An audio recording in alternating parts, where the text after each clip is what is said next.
जो इन्होंने 3 काले कानून बनाए थे वो वापस ले लिए।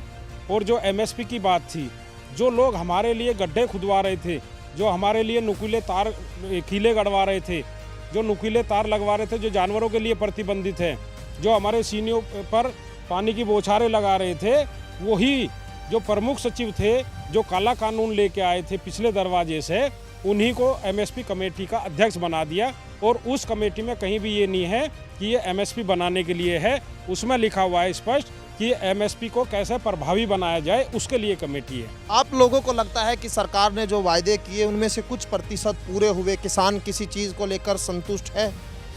किसान किसी भी बात से संतुष्ट नहीं है, क्योंकि आज जो है बिजली को देख लो, बिजली का रेट इतना बढ़ा दिया और बार बार जो है रोज़ जो है तराई किसान भी और छापेदारी बिजली विभाग जो है हर किसान को और मजदूर को एक लूटने का काम कर रहा है। मीटर लगाया हम मर गए, मैंने तो पेट के जड़े भी नहीं जड़े, हमें तो टेम्परेटी भी नहीं मिले। इतना रेट आ जाएगा, बिजली का बिल का पानी भी नहीं दिया जाने का खेत में, तो किसान की तो आमदनी और भी घटानी सोच रही है। ये जब बिजली का बिल नहीं दिया जाने का, बिल की वजह तक किसान डरेगा तो पानी भी कम देगा खेत में, किसान की पैदावार भी घटेगी और भाव मिलता नहीं। आंदोलन का भाई केवल यही फायदा हुआ कि काले कानून वापस हुए, और जो वादे किए थे वो कोई भी उन्होंने पूरे नहीं किए। एमएसपी पे कोई कानून नहीं बना, और भी बहुत वादे किए थे, कोई नहीं। बिजली का किया था, वो ये बिजली फ्री करेंगे किसानों की, और किसानों के ट्यूबवेलों पे जो है मीटर ज़बरदस्ती लगाए जा रहे, मुकदमे करे जा रहे।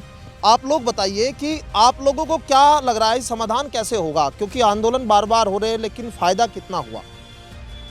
फायदा इतना हुआ, अब जो हमारी आय थी वह 5 रुपये की थी और वह घट के 2.5 पे तो गई है। इस सरकार ने हमारा गन्ने का मूल्य किलो में पीसों में बढ़ाती है, और रेट बिजली के, तेल के, उनके किलो में रुपये में बढ़ते हैं। इतनी तो हमारी आय बढ़ेगी। नमस्कार, स्वागत है आपका न्यूज 80 पर। मैं आपके साथ राहुल राणा।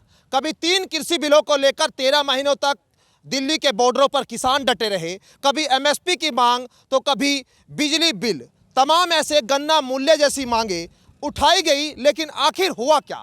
नतीजे क्या हुए? 13 महीने तक किसानों ने आंदोलन किया और इस मांग पर उनको वहां से उठाया गया कि एमएसपी अब लागू हो जाएगी। 2022 तक किसानों की आमदनी दोगुनी हो जाएगी। अब 2022 जब समाप्ति की ओर है तो कितने किसानों की आमदनी दोगुना हुई या किसानों की आमदनी कम हुई, ये समझेंगे, बातचीत करेंगे। और इस वक्त मौजूद हूँ मैं शामली में। यहाँ किसान मेरे साथ है बातचीत करने के लिए, और आज यही समझेंगे कि कितने किसान ऐसे हैं जिनकी आमदनी दोगुना हो गई, जिनके जो गन्ने के मूल्य है उनसे उनके खर्चे पूरे होने लगे और अब उनके बैंकों में सेविंग होने लगी। सवाल कई सारे हैं, लेकिन सबसे पहले 13 महीने हो चुके, 13 महीनों में आखिर बदलाव कितना हुआ? और जब से भारतीय जनता पार्टी की सरकार 2014 से सत्ता में है और ये वादे आप लोगों से किए गए कि हम आएंगे तो किसानों की आमदनी दोगुना हो जाएगी। मैं पहले मलिक साहब आपसे पूछ लेता हूं, आप तो अध्यक्ष भी हैं अपने संगठन के, आपकी आमदनी में कितना इजाफा हो गया? इजाफा इतना हो गया कि जब से सरकार आई 35 पैसे किलो हमारा जो है 35 पैसे क्विंटल के हिसाब से रेट बढ़ा है गन्ने का। और महंगाई जो है, यूरिया जो 750 का था वो आज 1400 के आसपास है, डीएपी हमारा। और डीजल जो है जो 55 के आसपास था वो 90 प्लस है। हमारे जो कृषि यंत्र है उनके रेट 20 से 30% बढ़ गए। तो जितनी भी हमारी चीज़ें हैं, खेती में जो खर्चा है वो 35% लगभग जब से इनकी सरकार आई बढ़ चुका है। और हमारी फसलों के रेट मामूली बढ़े हैं। जैसे गेहूं पे अभी इन्होंने 110 रुपये क्विंटल के हिसाब से बढ़ाया, धान पे भी ऐसे ही बढ़ाते हैं। लेकिन जो हमारी पैदावार का तरीका है उसके हिसाब से जो इन्होंने कहा था C2 हम देंगे, वो किसान को नहीं मिल रहा है। और लाभो लबाब ये है मेन कि जब से इनकी सरकार आई है किसान की आय बढ़ने के बजाय 35 से 40% माइनस में गई है। 13 महीनों आंदोलन में आप लोग रहे, वहाँ जो बातें की गई थी एमएसपी को लेकर कि एमएसपी में एक टीम बनाई गई जिसमें ये एमएसपी तय करेगी बैठ के, वो जो टीम थी, हालांकि संयुक्त किसान मोर्चा ने इसको लेकर जो है मना कर दिया कि उन लोगों को इस पर विश्वास नहीं है। लेकिन अब जैसे एक साल हो गया, 21 दिसंबर के आसपास जो है ये ख़त्म हुआ था, 11 दिसंबर के आसपास, अब आज 12 तारीख में हम खड़े हैं, तो एक साल में क्या कुछ अभी तक एमएसपी पर कुछ बात बन पाई या कुछ संतुष्टि या सरकार से कुछ सहमति या किसी चीज़ को लेकर प्रस्ताव चल रहे हैं जिन पर आपस में सहमति हो? राहुल जी, ऐसा है, कल हम लोगों ने वहीं जहाँ पर धरना दे रहे थे और जो हमारे 735 किसान शहीद हुए थे उनका श्रद्धांजलि दिवस मनाया, तो जितने बॉर्डर थे सभी पे कार्यक्रम किया गया और मिला किसान को क्या? कुछ नहीं मिला। जो इन्होंने 3 काले कानून बनाए थे वो वापस ले लिए और जो एमएसपी की बात थी, जो लोग हमारे लिए गड्ढे खुदवा रहे थे, जो हमारे लिए नुकीले तार कीले गड़वा रहे थे, जो नुकीले तार लगवा रहे थे, जो जानवरों के लिए प्रतिबंधित है, जो हमारे सीनियों पर पानी की बौछारें लगा रहे थे, वही जो प्रमुख सचिव थे जो काला कानून लेके आए थे पिछले दरवाजे से, उन्हीं को एमएसपी कमेटी का अध्यक्ष बना दिया। और उस कमेटी में कहीं भी ये नहीं है कि ये एमएसपी बनाने के लिए है, उसमें लिखा हुआ है स्पष्ट कि एमएसपी को कैसे प्रभावी बनाया जाए उसके लिए कमेटी है। और उसमें 21 वो लोग हैं जो सरकार से जुड़े हुए लोग हैं और बाकी लोग ऐसे हैं जो सरकार का समर्थन कर रहे हैं। किसान आंदोलन से जुड़ा हुआ उसमें कोई भी आदमी नहीं है। चलिए ठीक है, मैं टेक्निकल चीज़ों पर आपसे और बात करूंगा, लेकिन आप लोग यहाँ खेती किसानी करते हैं, उसी पर निर्भर है किसान अधिकतर, और मैं ये समझूंगा कि आपकी आमदनी में कितना इजाफा कुछ हुआ है, कुछ परिवर्तन आया है? सरकार जैसे कह रही है कि 2022 अब खत्म होने को है कि 2022 तक किसानों की आमदनी बढ़ जाएगी। आप लोगों की आमदनी में पूछना चाह रहा हूँ, क्या बढ़ोतरी हो? कोई बढ़ोतरी नहीं हुई हमारी आमदनी में और भूखे मर लगे हम जी। न हमें कोई पैसा देता गन्ने का, न खड़ है हमारे, न कुछ भी है, बच्चों की पढ़ाई नहीं, न कपड़ा है, सब परेशान है हम। हमें कुछ नहीं मिल रहा है, इतनी निकम्मी सरकार है, लूट कर खा गई है। अच्छा, कितनी खेती आप बोते हैं? कितनी? 10-12 बीघे बोए जी। अच्छा, कितना उसमें फसल हो जाती है? कितने पैसे की फसल हो जाती है? उसमें हो जाए जी कम से कम 1.5-2 लाख रुपए की। अच्छा, तो गन्ने का भुगतान कितना आपका बाकी है? बाकी बहुत है, अभी तो 6 पर्ची है हमारी और भी बाकी। हाँ, कितने समय से? ये तो कई महीने है जी। हाँ, हाँ तो इस बीच में समस्याएं जो है उनको कुछ और दूसरे भी काम करते हैं क्या? हाँ जी, क्या करें बताओ, काम कुछ नहीं, हमारे खेती का काम है। कहाँ जाए बताओ, ना कोई पैसा हमारे पास, तो मुझ पर लेकर काम चलावे, फिर बाकी वो उन्हें देना पड़े। क्या करें, कहाँ जा, भूखे मरे। आप लोगों को लगता है कि सरकार ने जो वायदे किए उनमें से कुछ प्रतिशत पूरे हुए? किसान किसी चीज़ को लेकर संतुष्ट है? किसान किसी भी बात से संतुष्ट नहीं है, क्योंकि आज जो है बिजली को देख लो, बिजली का रेट इतना बढ़ा दिया और बार बार जो है रोज़ जो है तराई किसान भी और छापेदारी बिजली विभाग जो है हर किसान को और मजदूर को एक लूटने का काम कर रहा है। जगह जगह हम देखते हैं, हम आज भी जो है एक शिकायत थी, एलएम की शिकायत थी कि वहाँ तार जो है जर्जर हुए जा रहे हैं, दुर्घटनाएं हो रही हैं। कल जो है वहाँ प्रदर्शन होगा एक किसान यूनियन के द्वारा, लेकिन आज सरकार जो है किसान को दबाने का काम कर रही है। किसान तराई कोई भी चीज़ अगर बाज़ार से लेने के लिए चले जाओ, चारा, पशुओं का चारा लेने के लिए, पशुओं के जो है राशन के लिए या अपने राशन के लिए, अपने ज़रूरत सामान के लिए, अपने कपड़े लत्ते के लिए, इतनी महंगाई है बहुत ज़्यादा। और ये कह रहे हैं कि हमने दुगनी कर दी, आय तो जो है इतनी घटा दी। अकॉर्डिंग अगर देखे जाए दूसरे चीज़ों के, किसान की फसल के अकॉर्डिंग दूसरी चीज़ अगर देखी जाए वो आसमान छू रही है। तेल हो, उसमें बिजली हो या अन्य सामान हो, और किसान की एक यहाँ मुख्य फसल गन्ने की है। गन्ने पे क्या 15 रुपये बढ़ाए थे, 350 रुपये है। अब 350 रुपये के लिए भी हम एक कम से कम जो है पूरे साल में 1000 बार हमने जो है आंदोलन करे और भुगतान के लिए भुगतान अब भी नहीं हो रहा। भुगतान के लिए जो है किसान बहुत परेशान। उधर से जो है अगर हम सामान कोई उधार ले आवे, लाला लोग हम पर तगादा करते हैं। अच्छा, ट्यूबवेल पर जो मीटर की बात आई, ट्यूबवेल पर मीटर का आप लोग विरोध कर रहे थे, अब उसमें कुछ राहत है, मिल रही है? अभी ट्यूबवेल पर मीटर वगैरह जो है उसमें कुछ प्रशासन आप लोगों को छूट दे रहा है? तो सोचे करने की मीटर लगाने की, पर हम लगाने देने देते। मीटर लगाया हम मर गए, हमारे तो पेट के जड़े भी नहीं जड़े, हमें तो टेम्परेरी भी नहीं मिले। इतना रेट आ जाएगा, बिजली का बिल का पानी भी नहीं दिया जाने का खेत में, तो किसान की तो आमदनी और भी घटानी सोच रही है ये। जब बिजली का बिल नहीं दिया जाने का, बिल की वजह तक किसान डरेगा तो पानी भी कम देगा खेत में, किसान की पैदावार भी घटेगी और भाव मिलता नहीं, क्या करें। अभी जिस शुगर मिल पर आपका गन्ना जाता है, शामली में साथ जाता है, थाना भवन भी जाता है, तो कितने दिन का भुगतान अभी है बाकी, कितने समय का? उसका 2.5 महीने का, थाना भवन का 2 महीने का रह गया, और पीछे गेट पे बाद में गन्ना किसान का ज़्यादा जा, पिछले साल का अगले का तो कुछ पता ही नहीं भी। तो सरकार आमदनी बढ़ाने की बात करती है, 2022 तक वो कहते हैं कि हम 2 गुनी आमदनी कर देंगे, लेकिन बिजली बिल, बिजली के मीटर, तमाम ऐसी चीज़ें, जो गन्ने का भुगतान, उसका अभी तक कोई समाधान नहीं हो रहा। सालों साल से किसान इसी तरह आंदोलन कर रहे हैं, लेकिन आज बात जब हम जिस समय कर रहे हैं, 1 साल हो गया, उस 13 महीने तक आंदोलन चला, और उस 1 साल के बाद में आखिर उनकी ज़िंदगी में कितना परिवर्तन हुआ? क्योंकि जब आंदोलन कर रहे थे, तो जब आंदोलन खत्म हुआ तो लगा कि शायद उनकी समस्याओं का समाधान अब तो सरकार कर देगी, लेकिन परिवर्तन कितना हुआ यही समझ रहे हैं। और बात करेंगे आपसे भी कि परिवर्तन आप लोगों को लग रहा है कि आंदोलन का कुछ फायदा हुआ था? आप लोग आंदोलन कर रहे थे जब? आंदोलन का भाई केवल यही फ़ायदा हुआ कि काले कानून वापस हुए, और जो वादे किए थे वो कोई भी उन्होंने पूरे नहीं किए। एमएसपी पे कोई कानून नहीं बना, और भी बहुत वादे किए थे, कोई नहीं। बिजली का किया था, भाई ये बिजली फ्री करेंगे किसानों की, और किसानों के ट्यूबवेलों पे जो है मीटर ज़बरदस्ती लगाए जा रहे हैं, मुकदमे करे जा रहे हैं, कोई मना करता है तो मुकदमे करे जा रहे हैं उन पर। तो ये गलत हिसाब बना रही है सरकार।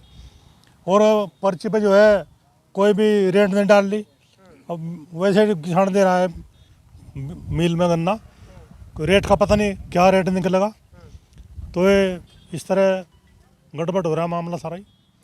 पेमेंट व्यवस्थाएं बिगड़ रही है, व्यवस्थाएं बिगड़ रही है, लेकिन आप बार बार राकेश टिकैत भी कहते हैं कि दोबारा आंदोलन करेंगे। आप लोग दोबारा आंदोलन में इकट्ठा हो जाएंगे क्या? जी इकट्ठा होंगे खूब इंशाल्लाह। उस चीज़ तो दिक्कत आ रही जी, जो पिछले साल की पेमेंट थी वह नहीं हुई, इकट्ठा होने का क्या रहा जी। पिछली साल की जो कोई बच्ची का या किसी का ब्याह शादी के लिए है, और या कुछ और मकान के लिए है, या बच्चों की फ़ीस के लिए है, कोई मतलब समस्या नहीं होती। अगर हम अपना पेमेंट जो पिछला गे रखा है बकाये के लिए, किसी पर कर्जा लेने के लिए जाए, लालक है यहाँ, जब हम पिछला नहीं दे सकते तो आगे हमारे से कैसे दे देंगे जी। ठीक है। अच्छा ये बताइए, इकट्ठा हो गए क्या दोबारा? अगर बात जिस तरह से कह रहे हैं कि भाई आंदोलन फिर करेंगे, क्योंकि चुनाव के दौरान उसका कोई फ़ायदा तो हुआ नहीं, लोगों ने तो माना नहीं उस बात को, सरकार में फिर भी वो लोग हैं। देश में जो है समस्या ऐसी उत्पन्न हो रही, होना पड़ेगा, मजबूरी है किसान की, तो आंदोलन करेंगे। अच्छा, मैं आपसे भी समझना चाह रहा हूँ, इधर आप लोग बताइए कि आप लोगों को क्या लग रहा है, समाधान कैसे होगा? क्योंकि आंदोलन बार बार हो रहे हैं, लेकिन फ़ायदा कितना हुआ? फायदा इतना हुआ, अब जो हमारी आय थी वह 5 रुपये की थी, और वह घट के 2.5 पे तो गई है। इस सरकार ने हमारा गन्ने का मूल्य किलो में पीसों में बढ़ाती है, और रेट बिजली के, तेल के, उनके किलो में रुपये में बढ़ते हैं। इतनी तो हमारी आय बढ़ी थी, और वो हो गया। अब भी हमारी गन्ना फैक्ट्री और ये कह रहे हैं, हमारी सरकार कहती है जो भूमाफिया हैं और उन पर बुलडोजर चलाएंगे, वो करेंगे। ये रे भूमाफिया गन्ने के, शुगर फैक्ट्री के, ये पट पीटते हैं मैडम को। अगर ना तो थारी हाई कोर्ट की मानते, ना सुप्रीम कोर्ट की मानते, ना थारे इन राजाओं की मानते, और जो था तो कर लो, पट पीटे न देखे पेमेंट भी ले लोगे। सरकार तो इसमें कुछ कर नहीं रही। चलवा दो सरकार या बुलडोजर, इन पर देखे चलवा भी दे। और वे लोग हैं ये जिन्होंने हमारा खून पहले पिया, भगत सिंह को फांसी दिलवाने में पिया, अब भी हमारा गन्ने का पेमेंट दे रहे, खून पी रहे हैं। उन लोगों की फैक्ट्री चलवा रहे हैं, इसका नाम बदलवा दो, इसे राष्ट्र को सम्मिलित करवा दो। ये सरकार ठीक है, चलिए एक चीज़ मैं मलिक साहब के पास आ रहा हूँ। मलिक साहब, एक बात बताइए कि संयुक्त किसान मोर्चा के साथ उस समय संगठन इकट्ठा हुए, अब अगर क्योंकि कुछ संगठन तो चले गए, कुछ राजनीति में चले गए, कुछ दूसरी चीज़ों में चले गए, लेकिन अगर आज आंदोलन हो भी जाता है तो क्या लग रहा है कि इकट्ठा हो जाएंगे सब लोग? देखो, मजबूरी में इकट्ठा होना पड़ेगा। सरकार ने जो भी वादे किए थे वो सारे वादे झूठे साबित हो गए। जब आंदोलन समाप्त हुआ तो सरकार ने कहा था कि हम सभी मुकदमे वापस लेंगे, जितने हमारे शहीद हैं उनको मुआवजा देंगे और एमएसपी पे गारंटी कानून बनाएंगे। लेकिन एक भी बात उनकी सत्य नहीं हुई। आप चाहे केंद्र की बात ले लो, चाहे यूपी की बात ले लो, जो भी ये सरकार बोलती है वो टोटल झूठ बोलती है और झूठ बोलने का काम करती है। इन्होंने कहा था हम 14 दिन में गन्ने का भुगतान करेंगे। आप खुद देख सकते हो कि शामली के अंदर 308 करोड़ रुपए का पिछले वर्ष का बकाया है और 250 से 300 करोड़ का इस वर्ष का हो चुका। इन्होंने कहा हम किसान को सिंचाई के लिए बिजली मुफ्त देंगे। इन्होंने किसान के सीने पर मीटर ठोकने का काम ये कर रहे हैं। कहाँ इन पर विश्वास कर सकते हैं? इन्होंने वहाँ पर दिल्ली के अंदर धोखा देने का काम किया। इन्होंने कहा हमने पराली पत्ती वाला कानून वापस ले लिया, वो आज भी कायम है, तमाम किसानों पर मुकदमे हो रहे हैं। इन्होंने कहा था कि हमने बिजली अधिनियम वापस ले लिया, बिजली अधिनियम को दोबारा फिर ये लेकर आ रहे हैं। अभी स्टैंडिंग कमेटी को भेजा गया है लोकसभा में। तो ये सरकार झूठी सरकार है। तो मजबूरीवश किसानों को पहुँचना पड़ेगा और आंदोलन करना पड़ेगा। एमएसपी की गारंटी अगर नहीं मिलेगी, अरे हम तो मिनिमम सपोर्ट प्राइस मांग रहे हैं। आप तो एमएसपी पर सब सामान बेचते हो, हम तो मिनिमम मांग रहे हैं। और वो भी मांग रहे हैं जो सरकार भाव तय करती है, उसमें किसान खुद नहीं करता। सरकार की एजेंसियां हैं, वो खुद तय करती है कि ये आपकी लागत मूल्य आ रहा है मिनिमम सपोर्ट प्राइस। उसमें ना किसान की मजदूरी जुड़ी हुई है, ना खेत की लागत जुड़ी हुई है, ना बिजली का बिल जुड़ा हुआ है। तो कैसे किसान सर्वाइव करेगा? तो इसी को लेकर मजबूरीवश किसान सड़कों पे उतरेगा और एमएसपी गारंटी कानून के लिए 2023 में बड़ा आंदोलन होगा। पूरे देश का किसान इसके एक साथ जुटेगा। आपने आंदोलन पहले किया, लेकिन उस पर सरकार पर तो कोई फर्क नहीं पड़ा। अब जब किसान अलग अलग बट गए, मैं ये समझना चाह रहा हूँ कि क्या जिस तरह से एक आंदोलन इतना बड़ा बढ़ा, अब वो आंदोलन लग रहा है आपको इतना बड़ा हो जाएगा और सरकार आप लोगों की मांग ने पहले नहीं सुनी, अब चुनाव है तो फिर आहट हो रही है कि अब आंदोलन फिर होगा, फिर किसान इकट्ठा हो गए? राहुल जी, किसानों ने जो आंदोलन किया था वो सफल आंदोलन हुआ। सफल इसलिए कह सकते हैं कि जब किसान पंजाब से चला था तो हमारी एक ही मांग थी और वो मांग थी कि तीनों कानून वापस लिए जा। ये बातचीत होते होते तमाम मुद्दे उसमें उठे और आप ये देखिए, एक तानाशाह सरकार, अहंकारी सरकार जो कोई बात नहीं सुनती, अपने फैसले लागू करती है। उसने माफ़ी मांगी किसानों से और उसने कहा हमारी गलती थी और उन्होंने कानून वापस लिया। तो किसान का मनोबल बढ़ा है। किसान इससे समझ गया है कि गांधीवादी तरीके से आंदोलन करके हम कुछ भी पा सकते हैं और जब हम ये 3 कानून वापस करवा सकते हैं इस अहंकारी सरकार से, तो हम एमएसपी भी पा सकते हैं। तो किसान का मनोबल मजबूत है। जितने किसान पहले गए थे उससे ज़्यादा किसान अब जाएंगे और अब की बार लड़ाई और मजबूती से लड़ी जाएगी। लखीमपुर में देखिए, आप आशीष मिश्रा को कह रहे थे कि आशीष मिश्रा अगर आरोपी होता है तो अजय मिश्रा जो उनके पिताजी है उन पर भी कार्रवाई आप लोग मांग करते आए, कुछ हो तो रहा नहीं है। मतलब देखो, वहाँ भी फिर एक बात यही आ गई, जिस दिन ये घटना घटी उस दिन बीजेपी के तमाम मंत्री और संगठन के लोग कह रहे थे, खुद उसके पिता कह रहे थे कि अगर मेरा लड़का वहाँ पर होगा तो मैं इस्तीफा दे दूँगा। अब वो न्यायालय में सिद्ध हो चुका है कि वो वहाँ पर था, उस पर केस चल रहा है। हम कानून में पूरा भरोसा रखते हैं, लेकिन झूठे लोगों पे हम क्या कर सकते हैं। अब अगर मोदी जी को ये लगता हो कि हमको गुनाहगार लोग ही मंत्री बनाने हैं तो बना सकते हैं, लेकिन अब तो सिद्ध हो चुका है और केंद्र सरकार उनको बचाने का काम कर रही है। 120 बी के अपराधी वो हैं, उनके ऊपर मुकदमा है। ये तो हमारे सरकार की बात है कि क्या हमारे देश में ऐसा आदमी नहीं है कि जिसको केंद्र में गृह मंत्री हम साफ छुपी के आदमी को बना सके। एक अपराधी को जिसके ऊपर मर्डर का मुकदमा है, जिसके ऊपर साजिश के मुकदमे हैं, हम उसी को केंद्र में गृह मंत्री बना रहे हैं। अच्छा, एक चीज़ ये बताइए, आप यहाँ अभी जब सुनवाई हो रही थी सुप्रीम कोर्ट में तो यूपी सरकार ने तो विरोध किया है इस बात का आशीष मिश्रा की जमानत पर, कि आशीष मिश्रा को जमानत के विरोध में यूपी सरकार थी। तो ये आप क्या मान रहे हैं कि इसमें कहीं ना कहीं सरकार अब दबाव में आ गई, आप लोगों के फेवर में आ गई? इसको, इस स्टैंड को कैसे देख रहे हैं? इसका फ़ायदा होगा, कैसे रहेगा? देखो, माननीय उच्च न्यायालय ने पहले ही संज्ञान लिया। इसके बाद एक कमेटी गठित करी गई, कमेटी के द्वारा जांच की गई नहीं तो वो बाहर घूम रहे थे, उनको पकड़ा नहीं गया था। एसआईटी ने उसको पकड़ा, एसआईटी ने सारे सबूत इकट्ठा किए और उनके पास पता लगा वो गाड़ी जो थी जीप थी वो खुद केंद्रीय गृह मंत्री अजय मिश्रा टेनी के नाम है, गृह राज्य मंत्री के नाम।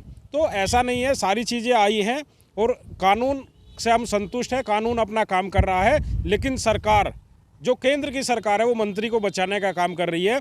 उत्तर प्रदेश सरकार का इसमें कोई रोल नहीं है, क्योंकि जो केंद्र की एजेंसियां हैं वो सारी गृह मंत्री के अंडर में आती है और उसके दबाव में एजेंसियां काम कर रही हैं। लेकिन एसआईटी ने अपना काम ठीक किया है और कानून अपना काम कर रहा है, हम उससे संतुष्ट हैं। ठीक है, बातचीत करने के लिए, लेकिन 13 महीनों तक जिस आंदोलन को सजाया गया, संवारा गया और सरकार पर एक दबाव बनाया गया, लेकिन उस दबाव से कितना फ़ायदा हुआ 13 महीनों में किसानों को कहीं ना कहीं वो दिखाई नहीं दे रहा। 13 महीनों के इस आंदोलन में एक बार फिर अब 1 साल पूरा होने को है और उसके बाद अब फिर दोबारा उसी आंदोलन की आहट होने लगी। सवाल विपक्ष भी पूछ रहा है, सरकार में बैठे लोग भी कह रहे हैं कि जो किसान हैं वो कहीं ना कहीं सत्ताधारी पार्टी के सामने जो है वो उन चीज़ों को उठा रहे हैं जो विपक्ष चाहता है। विपक्ष की कठपुतली बन गए। कुछ लोग तो किसान यहाँ कहीं ना कहीं पार्टियों में भी चले गए, लेकिन जो किसानों की मूलभूत सुविधा समस्याएं थी वो आज भी जस की तस है। उन समस्याओं का निस्तारण आखिर सरकार कैसे करेगी, किसानों को कैसे संतुष्ट करेगी। और जिस आमदनी की बात मैंने शुरुआत में की, आमदनी 2022 तक दोगुनी होगी। अब 2022 खत्म होने को है तो कैसे आमदनी दोगुनी करेगी सरकार, इसका जवाब कौन देगा, ये भी एक अपने आप में बड़ा सवाल है। मेरे सहयोगी कमल शर्मा के साथ मैं राहुल राणा, न्यूज 18 शामली। फेसबुक और यूट्यूब के बाद अब आपका पसंदीदा चैनल न्यूज 18 डेली हंट पर भी फॉलो करें।